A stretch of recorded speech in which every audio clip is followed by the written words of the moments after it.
Olá, senhoras e senhores, está no ar mais um podcast, mais uma edição do Bate-Papo ASEAN, a Associação Comercial Industrial Agronegócio de Manhuaçu, que tem um papel relevante em toda a região. A ASEAN é o canal de empreendedorismo, de crescente inovação e valorização do comércio, da indústria e do agronegócio da cidade de Manhuaçu.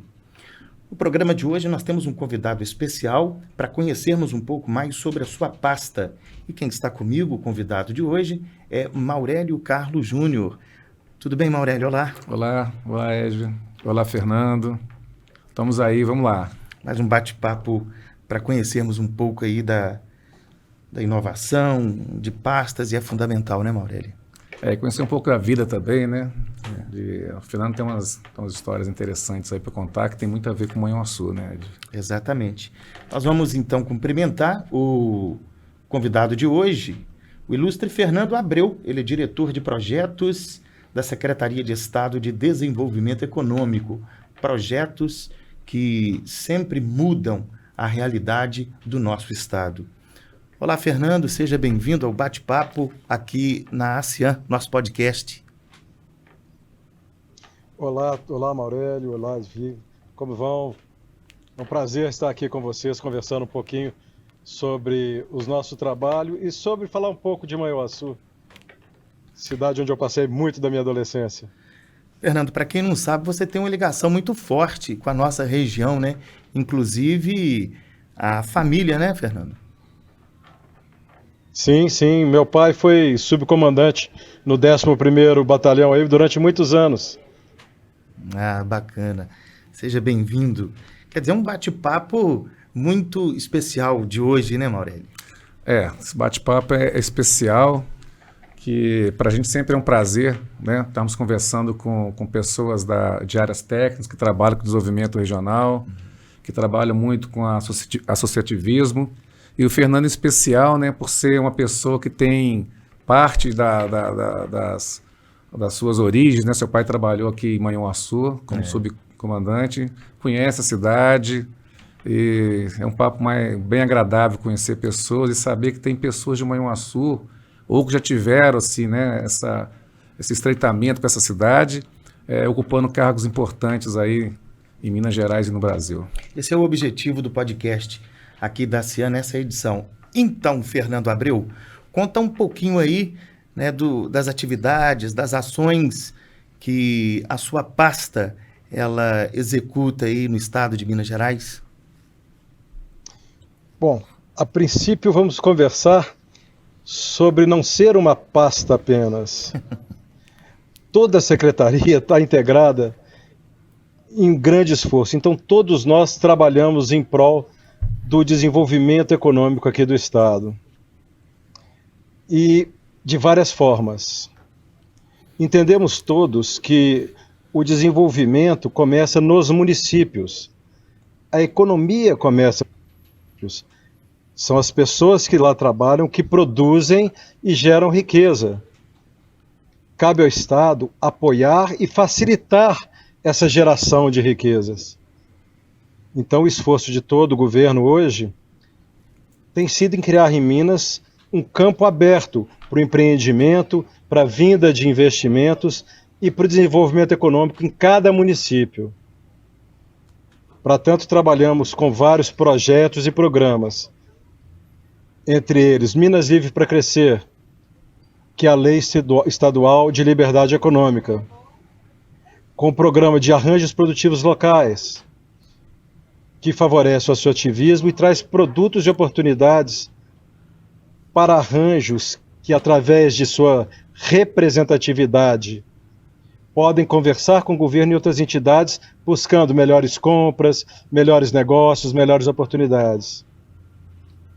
Além disso, temos vários outros projetos, como Trilhas de Futuro para capacitação e entrega de pessoas capacitadas ao mercado de trabalho. Trabalhamos com pequenos e micronegócios, juntos com o Fórum de Pequenas Empresas e outras entidades, SEBRAE e outras mais, definindo políticas de apoio aos pequenos e aos microempresários, que respondem por 90% da economia. Então são amplos projetos vários, tudo em prol do desenvolvimento de Minas. Além disso, trabalhamos com a questão da ocupação urbana em relação aos títulos de propriedade de casas, né, de residências. Pessoas que vivem há 30 anos não são donas daquilo ali e passam a ser donas daquela casa, daquela residência. Então são várias ações, estou falando só aqui da nossa secretaria, mas são todas as secretarias trabalhando em prol de Minas Gerais, em prol desse desenvolvimento. Fernando, quando você fala sobre o arranjo produtivo, né, e parece que ele está bem associado a um associativismo, né? Esse arranjo produtivo precisa de envolvimentos, precisa de um pouco de associativismo, de participação de um conjunto de empresas, né? Qual a maior dificuldade que você vê nisso? Porque assim, porque a gente não tem uma cultura, né? Em alguns estados brasileiros, algumas regiões, não tem uma cultura de associativismo, de trabalharmos em conjunto. Geralmente é muito assim, cada um para si. E qual que é a dificuldade que você, pela experiência que você tem aí dentro da secretaria, dentro desses projetos, com relação a isso? Eu dei consultoria em muitos estados e em outros países também, e em Minas Gerais inteira. Em um dos lugares que eu fui, falavam assim: catitu fora da manada vira papá de onça. E o associativismo é isso, você andar de turma. Quebrar a cultura do eu concorro com você, eu sou seu inimigo, para eu tenho objetivos e eu tenho convergência. Eu tenho que andar junto para conseguir alcançar esses objetivos e fazer o bem a todos. Prosperidade é uma moeda, é um bem que tem que ser de todos. Não existe uma pessoa próspera e outra não. Prosperidade existe quando todos têm prosperidade. Quando entendemos que caminhamos um com o outro, lado a lado, e conseguimos chegar longe, tudo melhora. A questão do arranjo produtivo, ela trabalha exatamente isso. Mas não é o governo que faz o arranjo produtivo. São as pessoas que conseguem enxergar essas convergências e demandam do governo um reconhecimento de que você é um arranjo produtivo, que você está organizado e que você vai ter representatividade. Você tem ouvidos para ouvir e você tem uma voz para falar. Uma coisa é o discurso de um, outra coisa é o discurso de centenas. Muito bem, muito bem. É porque a gente vê essas dificuldades, né? Quando você tenta... Eu lembro uma vez, até em Belo Horizonte, né, que quando começou o portal do automóvel, né, você deve conhecer bem aí, na época eu lembro, foi o Paulo Ribeiro que trouxe aquela ideia, e se não me falha o nome, ele era dono do hipermercado na Ceasa. E a dificuldade era você botar os concorrentes juntos no mesmo local. E eles entenderem que mesmo sendo concorrentes em alguns lugares, em conjunto eles trariam mais negócios, né? Criaria um nicho de uma região de negócios, né? E foi um modelo de sucesso, mas a gente lembra assim, a dificuldade que teve, né? E quando a gente fala sobre esse projeto que o governo, que depende da base do município, sobre essas APLs, esses arranjos produtivos, a gente vê aqui na base a dificuldade que às vezes as pessoas têm em si organizar essa cultura. Algumas outras regiões não, né? Você tem sentido isso? É de região para região?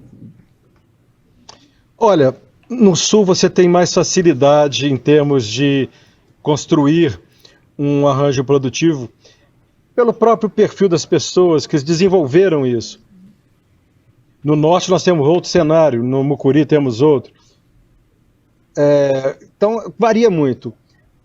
Mas em todos os locais do estado existem arranjos extremamente funcionais e estruturados, como também existem arranjos que estão tentando se estruturar. Mas a dificuldade é a mesma no início para todos. Você vai ter 5 ou 6 que estão a fim de pegar o boi pelo chifre e vão esforçar, vão buscar reunir, vão buscar conversar sobre os problemas. E a partir do momento que os problemas vão sendo solucionados, vão surgindo os outros. Nada é feito sem esforço e sem disciplina e sem entrega. Mas cabe a todo mundo entender que os problemas podem ser resolvidos juntos, muito mais fáceis do que você sozinho. E começar a conversar. Usar, por exemplo, a associação comercial, o CDL, ou entidades desse tipo, que possam coordenar ou ajudar esse trabalho inicialmente, até você ter uma governança estabelecida. O que é essa governança? A governança não é quem manda no APL, é quem fala pelo APL e quem leva informações às entidades ou empresas que estão no APL. No momento que a gente entende que é importante ter essa representatividade, a gente passa a lutar por isso e passa a fazer isso acontecer. E o Estado está aqui para tentar apoiá-los no máximo com isso. Hoje, com informação, com produtos, com oportunidades, com elo entre várias entidades como SEBRAE, FIENG, Federaminas, várias secretarias, FAPEMIG, BDMG e outros mais. Então, a partir do momento que você abre essa porta, você cria um canal de comunicação entre entidades e entre o seu setor produtivo. Então, é fundamental que isso aconteça. Ô Fernando, na abertura da sua fala, nós acompanhamos aí você intensificando a sua fala sobre inúmeras atividades, né, para o desenvolvimento, ou seja, inúmeras portas. E a gente sabe que a ASEAN, ela tem um papel relevante, um papel fundamental aqui na região, mas eu lhe pergunto, né, você que é um profundo conhecedor dessa área e dessa realidade, qual é a maior dificuldade da empresa, do empresário, ter acesso a essa realidade? É mesmo a falta de interesse ou é a falta de entender um pouco mais dessa realidade? O que é? Olha, às vezes pode ser a falta de interesse, sim. Vai muito também da questão do comodismo. Estou aqui, estou ganhando o meu, por que eu vou me esforçar mais? E existe também uma outra questão do medo do novo e uma outra ainda que poderia ser o caso de você simplesmente não entende o que está acontecendo, o que pode acontecer, espera que aconteça, que façam as coisas à sua frente e depois vai e consegue encarar o desafio. Mas o que mais atrapalha realmente é a nossa cultura de fazer tudo escondidinho. Nós, como bons mineiros, gostamos do nosso. A gente não pergunta quanto que a gente vai ganhar numa coisa, a gente só quer saber quanto o outro vai ganhar nas nossas costas. E essa mudança tem que acontecer. A gente tem que entender que todos ganham. Não sou eu que ganho, nem ninguém ganha com o meu trabalho. Cada um ganha o seu com o seu trabalho. E todos juntos conseguimos ser mais fortes e ganhar mais. O desenvolvimento do município depende do município andar em conjunto, andar de turma. E todos esses produtos, todos esses esforços são feitos para que isso aconteça. Agora a gente tem que andar. O Estado não vai andar por você, nem ninguém vai andar por você. Na hora que você entender que você tem que conversar, tem que juntar com os outros, sair para a rua, as coisas acontecem. Mas essa realidade tem mudado e vai mudar. Fernando, você falou de dentro dos trabalhos que vocês desenvolvem na secretaria, tem a ocupação urbana, né? Eu gostaria que você falasse um pouquinho sobre como é que é feita essa coordenação dentro da ocupação urbana, para o pessoal poder entender melhor. Bem, os títulos de propriedade são dados após toda uma análise, junto com o estudo feito com o município, das áreas de como elas são, buscam por a questão de infraestrutura delas, luz, água, esgoto, e você traz essa titularidade urbana para aqueles que estão já nessas áreas, atendendo já essa questão geopolítica e social que existe no ambiente. As prefeituras nos procuram, a gente tinha forma de apoiar em todo esse processo de entendimento da zona urbana e de onde estão essas áreas e como fazer essa titulação. Existe toda uma superintendência aqui na secretaria, eu não sou o melhor para falar delas, porque essa é outra superintendência que não a nossa, mas que faz esse trabalho e está aqui aberta a receber essas demandas e dar todas essas explicações necessárias para o atendimento das prefeituras e fazer essa reurbanização, né, esse trabalho de titularidade de residências.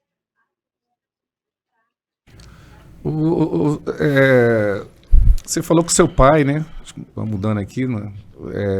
Ele foi subcomandante aqui em Manhuaçu durante alguns anos, né? Você tem alguma coisa que te marcou aqui na cidade, alguma coisa que você visitava, né, que te marcou, que você lembra assim com algumas historinhas aí com carinho? Várias. Algumas que não dá nem para contar. Mas quando eu via desde os 14 anos, a gente jogava muita bola no batalhão, passava o dia no batalhão. Meu pai morava ali no Beco do Vira. Isso quando eu vim, mas antes mesmo, quando ele era capitão, antes de ser subcomandante, de ser major, ele morava ali na beira do rio, tinha criação de coelho, e ficava pescando do alto da casa. Essas coisas loucas. Agora, outras coisas, uns bons réveillons, umas farras boas. Meu pai jogava muito jogo de buraco ali no buracão. Todo mundo tem história desse buracão. É importante, Fernando, essa quebra, né, para deixar bem descontraído. Mas é fundamental também a gente conversar e entender as origens, né? Porque a pessoa deixa, né, esse laço próximo aqui de uma comunidade, vai para uma capital, as pessoas vivem aí uma correria desenfreada, e isso é muito positivo, né? O legado sempre permanece. Eu gostaria de entrar ainda no contexto que é importante, né, só para a gente tirar dúvida, sobre a questão urbana. Né? Como que a secretaria, Maurélio, enxerga a realidade de inúmeros municípios, na questão da falta do saneamento básico, na questão de moradias em partes íngremes, próximo aí às margens de rio, até porque a gente vai vivendo uma realidade, uma expectativa na aproximação das fortes chuvas. Como que a pasta, que é o desenvolvimento econômico, mas tem uma contrapartida, né, atua diretamente na questão urbana, como que a secretaria, ela observa, o Estado observa essa realidade? Olha, o Estado é enorme. Uhum. E as várias secretarias têm várias competências. Uhum. Quando a gente busca o desenvolvimento econômico para gerar emprego e renda na cidade, nós estamos buscando aumentar a arrecadação do município. Através disso, o município pode fechar convênios com o próprio Estado e com outras entidades, pode trabalhar com o dinheiro que arrecadou de forma melhor com seu plano diretor. Uhum. Aqui a gente também trabalha a fim de apoiar o plano diretor dos municípios, esse desenvolvimento. E no final acaba que é no município que essas coisas acontecem e o Estado tenta estar atento para apoiar dentro da medida do possível. Coisa que a gente vê claramente que foi para os municípios e realmente faz toda a diferença, foi o acerto da dívida que o Estado tinha com os municípios, oriundas da gestão passada, que foi acertado com os municípios e finalmente pôde-se pagar saúde, escola e outras coisas mais. Então, o Estado tendo sua atitude, cumprindo sua função, faz com que o município tenha todas as condições de se desenvolver e buscar solucionar seus problemas. O Estado não enxerga que rua está esburacada ou que cano vai estourar. Mas o prefeito, a prefeitura aí, enxerga. Cabe ao Estado dar apoio para que, com ele enxergando, poder dar as condições para que tudo isso aconteça no município e seja feito no município. Muito bem. Então, esse eu acho o nosso papel e estamos aí para isso. Bacana. Ô, Fernando, outro tema importante, e agora a gente vai para o desenvolvimento na área comercial, econômico, que é a realidade da pandemia. Né? Ainda tem um legado, ainda tem aí muitas dificuldades que nós estamos colhendo fruto dessa pandemia. E a secretaria, como que ela vê essa realidade? Qual foi o apoio mesmo intensificado pelas ações da secretaria com os comerciantes pós-pandemia? Olha, o apoio da secretaria começou no início da pandemia já, onde nós todos nos reunimos e criamos todo um comitê em relação a estudo de protocolos, de como agir para o comércio funcionar da melhor forma possível, para as empresas funcionarem da forma viável e o Estado não ficar estagnado como muitas pessoas defenderam. Tentamos fazer com equilíbrio e atender da melhor forma possível. Abrimos hospitais, compramos equipamento de uma maneira seríssima, toda equilibrada, com muita transparência. Os resultados foram vistos aí e apresentados pelo Estado. E divulgados, né, pelas mídias e tudo mais. No pós-pandemia, um dos trabalhos que a gente foi fazer foi exatamente a questão do arranjo produtivo. Porque já existe tanto uma cultura como conhecimento, como já existiam arranjos produtivos no Estado. Então, vamos partir de alguma coisa que já teve um caminho, mesmo que já tenha sido abandonada por um tempo passado e tudo mais, vamos retomar isso aí e vamos reiniciar uma nova política, de forma que a gente possa trabalhar com esses setores, com essas empresas nos municípios e fazer a economia do município se renovar, crescer, desenvolver. Além disso, vamos aproveitar a Lei da Liberdade Econômica do Governo Federal e criar todo um espaço, um ambiente de negócio que possa atrair investimentos e melhorar a vida do empresário. Porque Estado não produz riqueza. Quem produz riqueza é quem empreende, quem trabalha. O Estado usa disso para coordenar, trabalhar a saúde, a educação e outros pontos. Mas quem produz riqueza é quem trabalha. Então vamos dar condições, tirar o peso do Estado das costas de quem produz. Muito bem. E estamos fazendo isso e continuamos fazendo isso e vamos fazer assim. Fernando, Minas Gerais, como está, recebeu muitos investimentos. A gente sabe que existe aí no país chamada guerra fiscal, né? E a gente lembra assim que a parte de indústria, o Brasil ele foi desindustrializado durante muitos anos e quando chegou a pandemia, aqueles produtos que a gente fabricava no Brasil, nós tivemos que importá-los e ficamos com falta. Um exemplo, por exemplo, que existia muitas fábricas de máscaras no estado de São Paulo principalmente, e na época da pandemia, o que nós percebemos? Aquilo que nós deixamos de produzir, no final virou essencial e nós tivemos dificuldade em adquirir. Isso vem lá desde a época, eu falo desde a época do governo Fernando Henrique Cardoso, que vem essa desindustrialização e essa transferência para a China, né, da parte fabril. Como é que está Minas nessa área de investimentos? Você tem algum pensamento sobre isso aí? Uma opinião sobre como é que está ficando isso aí? Olha, o governo do Estado, a partir dessas ações todas que foram feitas de liberdade econômica e ambiente de negócio, trouxe mais de 200 bilhões de investimentos para o Estado. Continuamos trabalhando com questão da fazendária, questão de tributos, tentando fazer o melhor possível para diminuir ICMS em vários setores, trabalhar alíquotas que sejam positivas para vários setores. Mas existem várias dificuldades, além da responsabilidade fiscal. Você não desfaz o imposto sem ter renda para ele.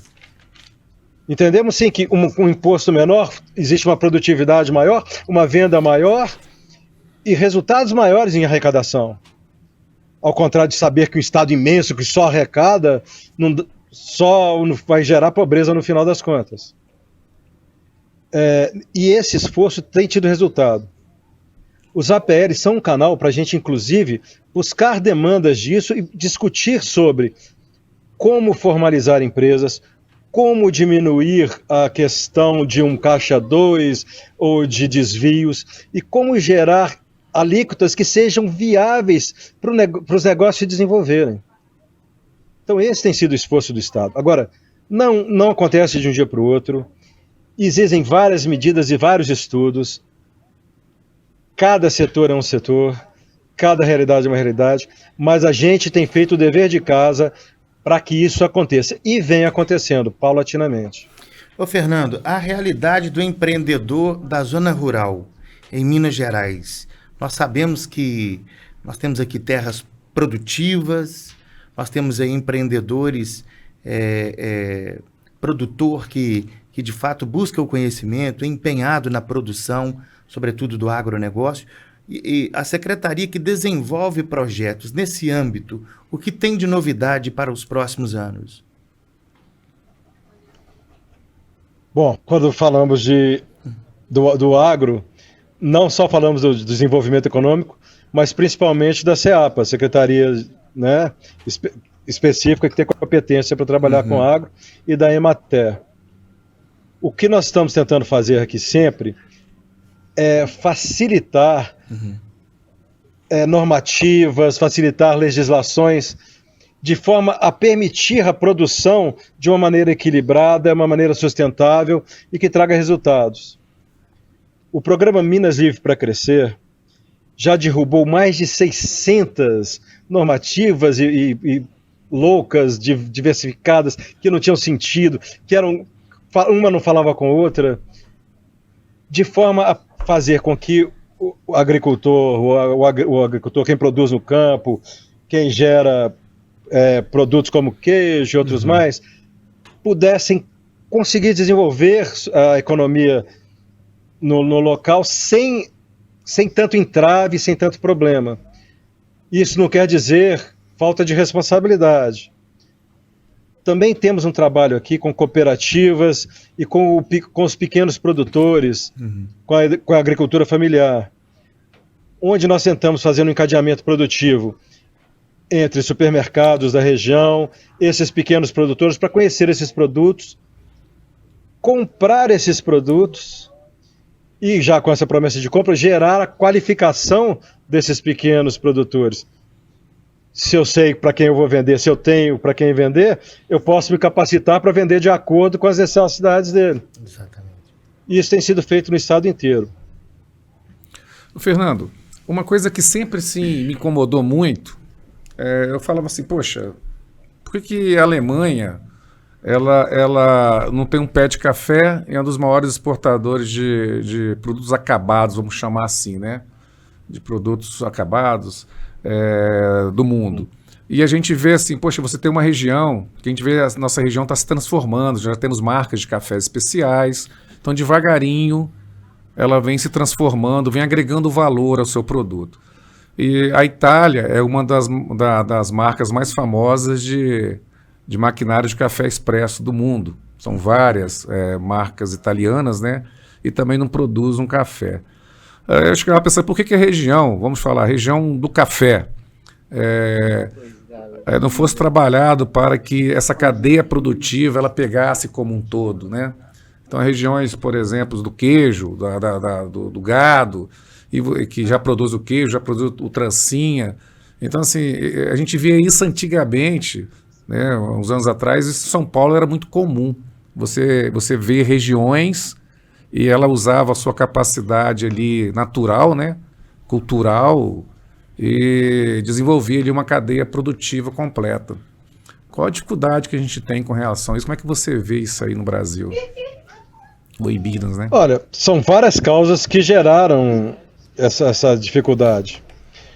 Você falou do café, mas são vários setores que se produz a base aqui, a matéria-prima aqui, vai para fora e volta para cá com valor agregado enorme. Essa mudança a gente luta para tentar fazer, trazer para cá quem vai agregar valor ao produto base. Vou fugir do café, por exemplo. Vamos tratar de pedras ornamentais. Chaflotone, Suaí, Governador Valadares, essa região produz pedras ornamentais. eles mandam daqui para o Espírito Santo, ela é beneficiada lá, e aí a gente compra deles. É. A mesma coisa que acontece com o café que vai lá para a Alemanha. Várias políticas erradas, comodismo de eu produzo, eu vendo o meu, ganho meu dinheirinho, tá bom. Tal da commodity sem valor agregado. Então a gente tem muitas facilidades, acaba usufruindo da facilidade sem trabalhar em cima dela e ganhar mais e produzir coisas melhores. No final, a consequência está aí. Pagamos mais caro pelo produto que era nosso. Fernando, é importante a gente destacar aqui também que o soldado, quando vai para a guerra, ele tem que estar, né, fisicamente muito bem preparado, muito bem municiado. Agora eu lhe pergunto, né, como diretor de desenvolvimento de projetos, o empreendedor hoje, quando se fala em conhecimento, porque pode ser falta de conhecimento, não é só questão do cara, o empresário, né, ele ficar só defendendo individualmente o que é dele, mas pode ser também falta de conhecimento. Se o empreendedor, se o comércio não inovar, não buscar uma característica de conhecimento atual, ele pode, de fato, ficar para trás e até acontecer o fechamento de portas? Ou não, você observa que em Minas não pode ir tocando do jeitinho mineiro que vai dar certo. Qual que é a sua avaliação? Se você continua no lugar, não vai dar certo. Nós, com os arranjos produtivos, fizemos um trabalho bem interessante, tanto no setor de vestuário, quanto no setor de alimentos. Uhum. Nós trabalhamos nesses arranjos com a questão do e-commerce, que é toda uma mudança na forma de comercializar seus produtos. Uhum. Se você não estiver atento para isso, não trabalhar com as várias plataformas que estão sendo usadas, você vai ficar para trás. Não adianta esperar. As mudanças vêm e vão passando. A única constante que existe no universo é a mudança. Então a gente tem que estar sempre preparado a mudar. Existem vários cursos, várias capacitações, o Sebrae, a FIENG, entre outras. As pessoas têm que procurar. Olha, vou dar um exemplo meu, pessoal. Eu vou fazer 56 anos. Tenho 2 graduações, pós-graduação, várias pós em áreas. Comecei agora a estudar a linguagem Python, que é uma linguagem de TI. Além disso, pretendo fazer outras. Por quê? O mundo está mudando, eu preciso automatizar processos, eu preciso entender que o mundo agora é mais virtual do que analógico, é digital. Eu não posso ficar parado no tempo. E o empresário deve ter essa mesma postura. Entender que os negócios estão mudando. Existe uma animação chamada Quem Mexeu no Meu Queijo, que fala bem disso, né? O queijo vai sumir, cara. Se você ficar esperando, e aí? Acaba. É o rã e o rem. É o rã e o rem. É o rã e o rem. Agora, só quebrando um pouquinho, você não parece 56 anos, não. Tá novo, hein, Tá Fernando? novo. Foi o Galo que fez isso? Torcer pro Galo que é... Primeiro o Galo, mas depois a cachaça que eu tomava em Manhuaçu. Ficou tudo preservado no álcool. Cachaça aqui é boa. Boa. Ok, você tem que voltar aqui, hein? Você vai vir aqui um dia aqui, nós vamos encontrar, com certeza, né? Com certeza. Já estou combinando pra gente encontrar aqui. Ô, Fernando. Te levar no bar do Cezinha. Vamos fazer uma reunião com o pessoal da PL aí. Vamos, te levar no bar do Cezinha pra você conhecer que figura que é. Vixe. Ô, Fernando, é prazeroso viver com pessoas que têm e que buscam o conhecimento, né?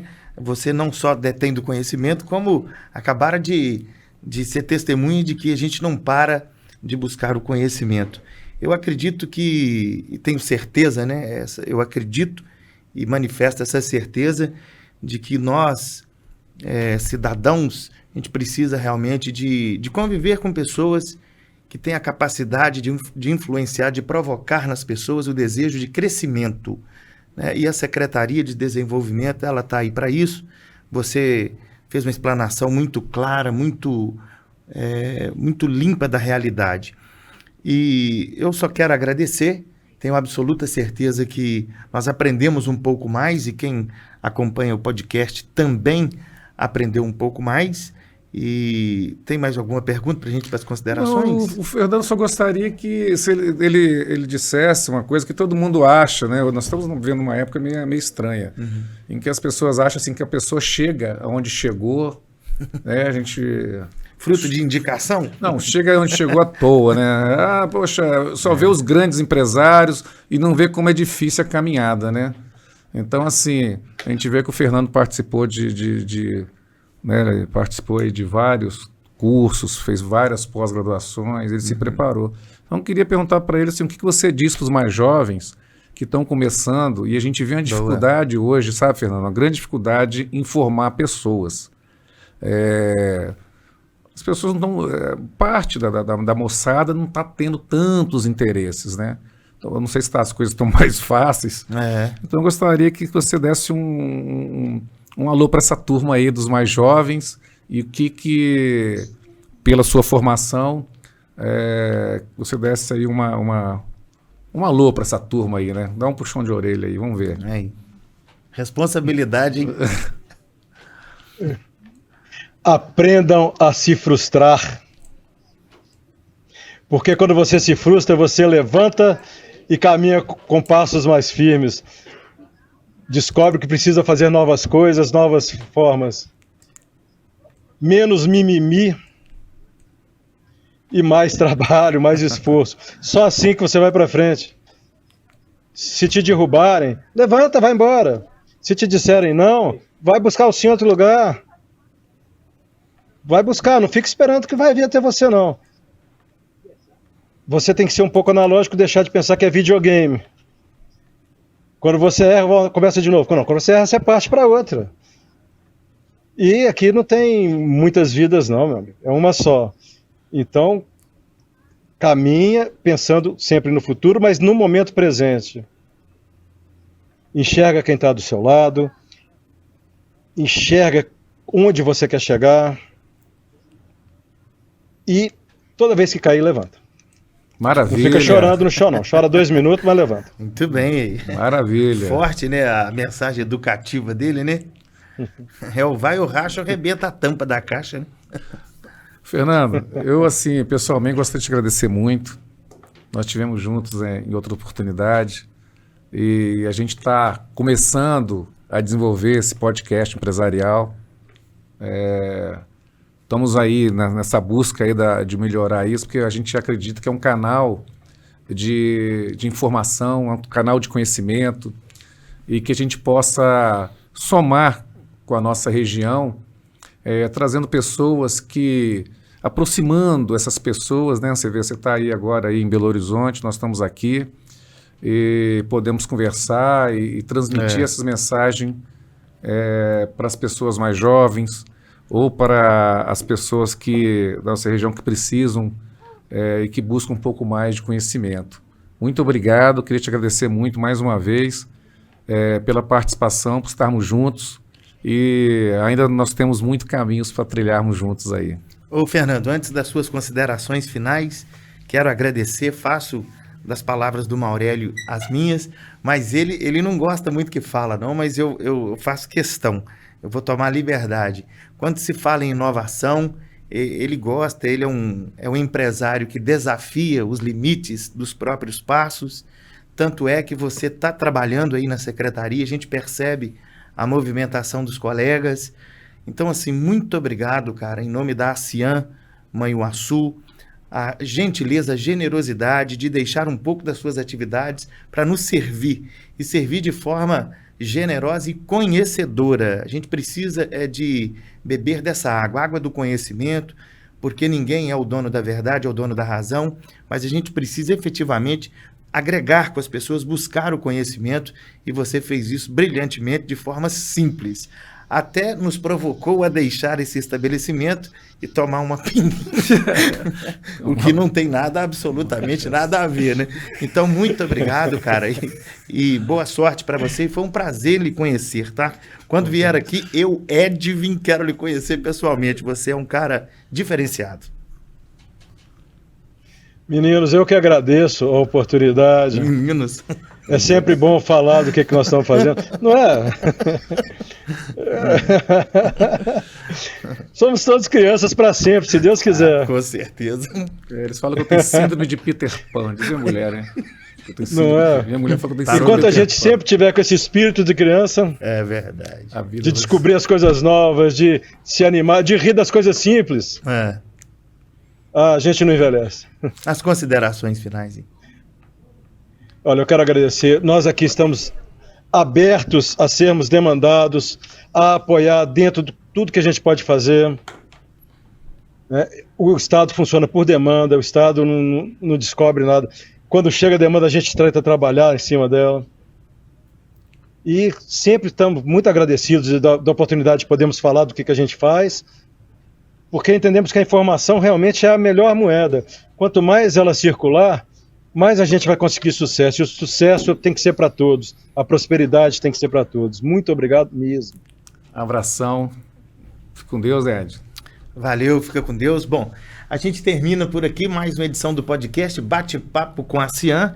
E a Cian, ela tem buscado incansavelmente meios de aplicar, introduzir a informação para que o empreendedor, para que o empresário, para que você, curioso, que acabara de chegar no nosso canal, tenha um momento de muito conhecimento. Forte abraço e até a próxima edição.